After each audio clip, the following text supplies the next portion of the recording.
Hello guys, फिर से स्वागत करता हूँ सभी का मेरे इस यूट्यूब चैनल में। तो आज के इस वीडियो में हम डिस्कस करने वाले हैं 10 ऐसे रीज़न्स जिसके वज़ह से आपके फ़िशेस मर जाते हैं। तो ऐसे गलतियाँ बताऊँगा जो लोग नॉर्मली इस हॉबी में करते हैं जिसकी वज़ह से उनके फ़िशेस बहुत जल्दी ही मर जाते हैं। तो शुरू करते हैं पहले रीज़न से। तो पहला रीज़न ये है कि लैक ऑफ प्रिपरेशन जो ज़्यादातर एज़ ए बिगिनर करते हैं लोग, जो नए आए होते हैं इस हॉबी में, तो वही ज़्यादातर इस मिस्टेक को करते हैं कि अपने टैंक को अच्छे से प्रिपेयर नहीं करते फिशेस को लाने से पहले। एक्साइटमेंट इतना ज़्यादा होता है कि लोग इतने पेशेंस नहीं रखते जब जब भी वो नया टैंक लाते हैं या फिर रेडीमेड ही लाते हैं या फिर घर पे भी बनाते हैं, तो पहले दिन फिर 2-3 दिन बाद ही फिशेस को अपने टैंक में ऐड कर देते हैं। तो जिसकी वज़ह से जो प्रॉपर एक सूटेबल कंडीशन होता है फिशेस को रहने के लिए, वो नहीं बनता अपने टैंक में, तो फिशेस ज़्यादातर ज़्यादा दिन सर्वाइव नहीं करते, वो मर जाते हैं। तो ये है पहला रीज़न। तो दूसरा रीज़न ये है कि इनएप्रोप्रिएट टैंक साइज़। तो एक एग्ज़ाम्पल के साथ समझते हैं, अगर आप एक गोल्डफ़िश को एक छोटे से बाउल में रखते हैं, तो वो ज़्यादा दिन वहाँ पर सर्वाइव नहीं कर सकता है। तो ऐसा ही बात है, जो मछली आपको पसंद है या फिर जो आप लाते हैं और आपके पास जो टैंक है, उसमें आप रखते हैं, पर वो मछली मतलब वो कंडीशन उसका अच्छा नहीं है, वो टैंक का साइज़ उसको नहीं जचता है, तो वो कैसे सर्वाइव करेगा ज़्यादा दिन। टैंक आपके पास है या फिर जो मछली आप लाते हैं मार्केट से, उस हिसाब से आप फ़िश टैंक लें, या फिर जो आपके पास फ़िश टैंक है उस हिसाब से आप फ़िशेस को बाय करें। क्योंकि अगर ऐसे फ़िशेस लाएँगे जो अच्छे टैंक में आप नहीं रख सकते, या फिर छोटा है, बड़ा है, ऐसा कुछ प्रॉब्लम है, तो वो फ़िशेस ज़्यादा दिन सर्वाइव नहीं कर सकते, वो मर जाएँगे। तो थर्ड रीज़न हमारा ये है कि टैंक मेट्स, जो काफ़ी इम्पोर्टेंट एक रीज़न है। अब जब भी कोई टैंक सेटअप करते हैं, तो ये ये बहुत इम्पोर्टेंट होता है कि जो फिशेस आपके पास है या फिर जो आप लाने वाले हैं, उसके साथ टैंक मेट उसके कैसे होंगे। तो जैसे कि काफ़ी फिशेस होते हैं जो बहुत एग्रेसिव होते हैं, या फिर मतलब ऐसे काफ़ी सारे वैराइटीज़ होते हैं जो इनकॉम्पेटिबल होते हैं फिशेस। तो उनको आप एक साथ नहीं रख सकते, उनको आपको सेपरेट ही रखना पड़ेगा।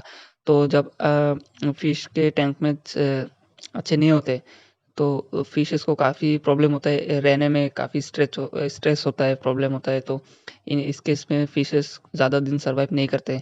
और काफ़ी बार ऐसा भी होता है, कुछ फिशेस दूसरे फिशेस को वो चेज़ करते रहते हैं, फिर मार देते हैं, ऐसा काफ़ी बार देखा गया है। तो टैंक मेट्स काफ़ी इम्पोर्टेंट है, आप ध्यान से चुनें फिशेस को, और काफ़ी रिसर्च करें कोई भी टैंक सेटअप करने से पहले कि कौन-कौन से फिशेस आप एक साथ रख सकते हैं, या फिर कौन-कौन से फिशेस को आपको रखना चाहिए, नहीं रखना चाहिए। तो काफ़ी रिसर्च करें और फिर आप अच्छे फिशेस को बाय करें। तो बढ़ते हैं हमारे फोर्थ रीज़न की तरफ, जो है पुअर वाटर कंडीशन। तो ज़्यादातर जब आप नए टैंक को सेटअप करते हैं, तो काफ़ी इम्पोर्टेंट होता है कि आप उस वाटर को अच्छे से टेस्ट करके साइकिल करके फिर आप फिशेस को इंट्रोड्यूस करें। तो वाटर कंडीशन काफ़ी इम्पोर्टेंट है, और इसके लिए काफ़ी एक्स्ट्रा मेडिसिनल एड्स भी मार्केट में अवेलेबल है, तो उनका हेल्प आप ले सकते हैं वाटर के कंडीशन को अच्छे से बैलेंस में रखने के लिए। तो हमारा फिफ्थ रीज़न ये है कि लाइट्स और फिल्टर्स। तो जैसे नेचर में लाइट का एक ड्यूरेशन होता है, दिन होता है, रात होता है, वैसे एक्वेरियम में अगर फिशेस का भी लाइट के ड्यूरेशन की मेंटेनेंस की ज़रूरत है।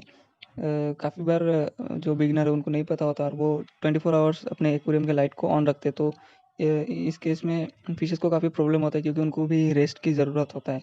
तो आप ट्राई करें कि जब डेली आप सुबह लाइट को ऑन करें और रात को सोने से पहले आप लाइट को ऑफ कर दें, ताकि फिशेस को भी रेस्ट मिले।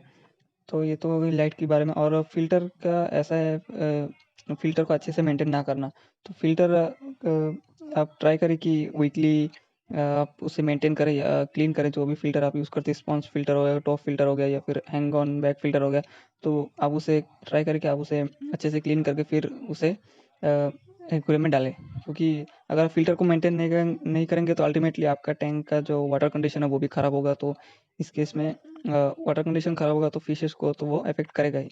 तो फ़िल्टर और लाइट भी ऐसे इम्पोर्टेंट है। ओवरफीडिंग एक काफ़ी इम्पोर्टेंट टॉपिक है, और हमारा ये 6 लिस्ट में रीज़न है कि ओवरफीडिंग कितना फिशेस को अफेक्ट करता है। तो आप जब भी फ़ीड करें तो एक पर्टिकुलर अमाउंट होता है फ़ीडिंग का भी, और ये वेरी करता है फ़िशेज़ के साइज़ और ऐज में। जैसे कि अगर आप का फ़िश साइज़ बड़ा है तो ऑब्वियसली उसको ज़्यादा फ़ीडिंग की ज़रूरत होगा। मान लीजिए आप गप्पीज़ रखे हैं या फिर मॉलिस है आपके पास, तो उनको इतना ज़्यादा फ़ीडिंग की ज़रूरत नहीं है। तो जब आप पर्टिकुलर अमाउंट को छोड़ के और ज़्यादा फ़ीड कर देते हैं तो ओवर फ़ीडिंग फ़िशेज़ को भी अफ़ेक्ट करता है और वाटर की कंडीशन को भी अफ़ेक्ट करता है। तो आप गूगल पे आप देख सकते हैं कि आपके पास जो फ़िश है उसको कितना टाइम फ़ीड करना है और कितना क्वांटिटी फ़ीड करना है। क्योंकि ओवरफ़ीडिंग आपको टाइम टू टाइम मतलब लॉन्ग पीरियड में काफ़ी प्रॉब्लम दे सकता है। तो गूगल में ज़रूर आप एक बार चेक कीजिए कि आपकी फ़िश को कितना क्वांटिटी और कितना टाइम फ़ीड करना है 1 दिन में। 7 नंबर रीज़न हमारा ये है कि poor maintenance of the tank. जैसे कि मैंने अभी आपको बताया फ़िल्टर को मेंटेन करना कितना इम्पोर्टेंट है, वैसे ही जैसे एक्वेरियम में आपके एक्वेरियम में फ़िल्टर और लाइट के अलावा भी काफ़ी सारे आइटम्स होंगे, तो उनको भी मेंटेन करना ज़रूरी है। मान लीजिए कि आपके फ़िश टैंक में आपने ग्रेवल दिया है, तो ग्रेवल में भी टाइम टू टाइम काफ़ी ज़्यादा डर्ट वगैरह जमा हो जाते हैं, तो उनको क्लीन करना भी इम्पोर्टेंट है। वैसे ही अगर आपने प्लांट्स दिया है या फिर कोई भी टॉय दिया है या फिर डेकोरेटिव आइटम कोई भी दिया है, तो उनको भी मेंटेनेंस की ज़रूरत है। तो कोशिश कीजिए आप उनको निकाल के साफ़ करके फिर टैंक में डालें तो। और आप वाटर को भी चेंज करें वीकली अगर पॉसिबल हो तो। वाटर को भी कुछ परसेंटेज आपको पूरा चेंज नहीं करना है, ये बात को आपको ध्यान रखना है कि कुछ लोग कंप्लीट वाटर को ही चेंज कर देते हैं, तो ये बहुत ज़्यादा डेंजरस है। आपको कंप्लीट वाटर कभी चेंज नहीं करना है।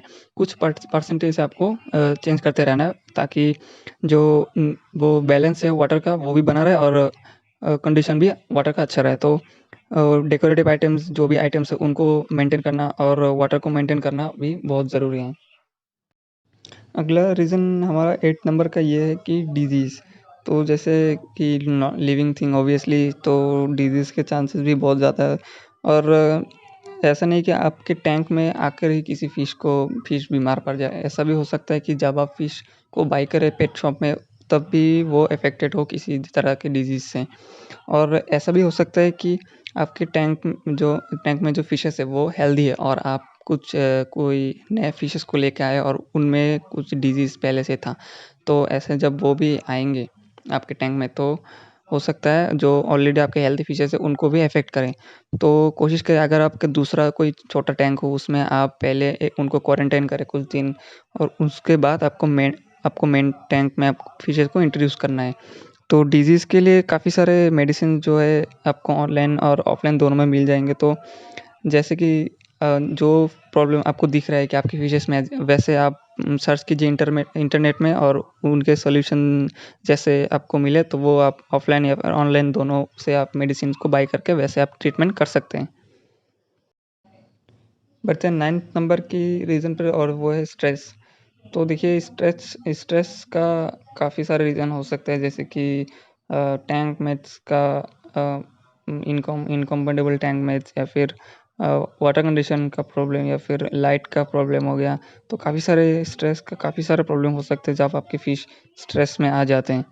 तो स्ट्रेस में आपको कैसे पता चलेगा? देखेंगे आप, जब कोई फ़िश स्ट्रेस में होता है तो उसका बिहेवियर नॉर्मल नहीं होता। वो ज़्यादा हाइड होता है इधर-उधर, या फिर वो इतना ज़्यादा बाहर नहीं निकलता। आप देखेंगे जो नॉर्मल बिहेवियर होता है फ़िशेज़ का, उससे काफ़ी अलग होता है जब वो कोई फ़िश स्ट्रेस में होता है।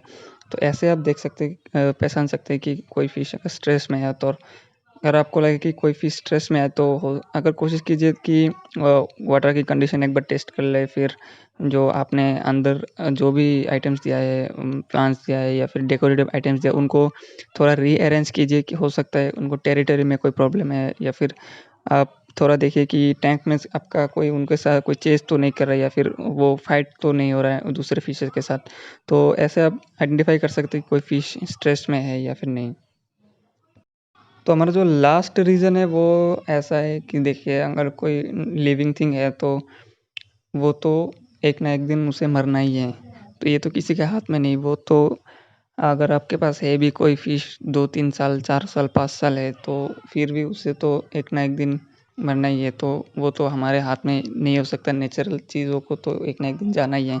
तो वो तो किसी के कंट्रोल में नहीं है। तो डिमोटिवेट ना हो और कोशिश कीजिए ज़्यादा से ज़्यादा नॉलेज लेके और बार ट्राई करने की। काफ़ी सारे लोगों के पास तो बहुत सालों तक अपने फिशेज़ को रख सकता है। आप भी रख सकते हैं अगर अच्छे से मेंटेन करें फ़िल्टर को, वाटर को, सारी चीज़ों को। इतना टफ़ नहीं है, आप ईज़िली काफ़ी मेंटेन कर सकते हैं और इतना कुछ इसमें कोई प्रॉब्लम नहीं है। आपकी फिशेज़ भी काफ़ी सालों तक रहेंगे। तो बस यही था इस वीडियो में। मैंने कोशिश की सारे पॉइंट्स को अच्छे से एक्सप्लेन करने की। तो बस, तो मिलते हैं नेक्स्ट वीडियो में, तब तक के लिए गुड बाय।